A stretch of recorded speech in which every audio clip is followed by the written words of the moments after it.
Hello friends, आज हम नया एक्सपेरिमेंट करने जा रहे हैं और इसके अंदर सूतली पंप फोड़ेंगे और देखते हैं कि बाल्टी में पेंट बाहर निकलता है या फिर बाल्टी टूटती है। अगर वीडियो अच्छी लगे तो सब्सक्राइब, कमेंट और शेयर जरूर करें। Thank you. स्टार्ट करें।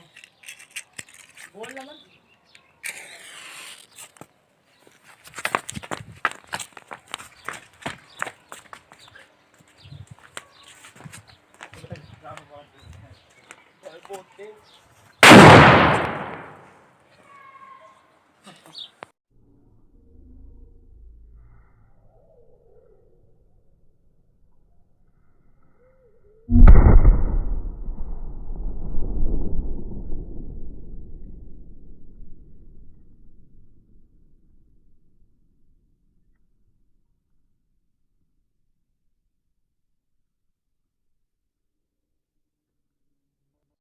तो दोस्तों, हम जैसा कि देख सकते हैं कि पेंट पूरा उछल चुका है और हमारी बाल्टी पूरी